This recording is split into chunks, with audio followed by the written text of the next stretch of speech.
In the future, we're going to have a lot of very precise statements about the derivative. But before we get there, I want us to have some intuition as to what's going on. Let's take a look at just the SIGN, the sign of the derivative. The thick green line is the plot of some random function, and the thin red line is its derivative. And note that when its derivative is positive, the function's increasing, and when the derivative is negative, the function's decreasing. We can try to explain what we're seeing here formally with a calculation on paper. So let's suppose that the derivative is positive over a whole range of values. And we also know something about how the derivative is related to the function's values.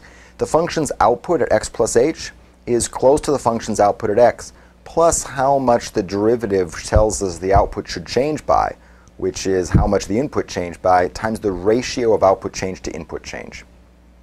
All right, now let's suppose that x plus h is a bit bigger than x. Well, what that's really saying is that h is positive, right? I shift the input to the right a little bit. Well, then h times f prime of x is going to be positive, because a positive number times a positive number is positive.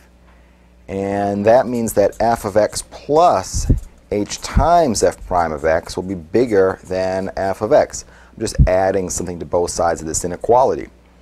Now, f of x plus h times f prime of x, that's about f of x plus h. So although this argument isn't entirely precise yet, what it looks like it's saying is that the function's output at x plus h is bigger than the function's output at x. So if you plug in bigger inputs, you get bigger outputs. What about when the derivative is negative? We can play the same kind of game when the derivative is negative. Here we go. So again, x plus h is just a bit bigger than x. And in that case, h is positive. But now I've got a positive number times a negative number. H times the derivative of f is negative. Now if I add f of x to both sides, I've got that f of x plus h times f prime of x is less than f of x. But this is approximately the new output value of the function at x plus h. So I've got that the function's output at x plus h is a little bit less than its output at f. So a bigger input is giving rise to a smaller output. Even this little bit of information, whether or not the derivative is positive or negative, says something about the function. And you can see the same thing in your own life. For instance, suppose you know that the derivative of your happiness with respect to coffee is positive. What does that really mean?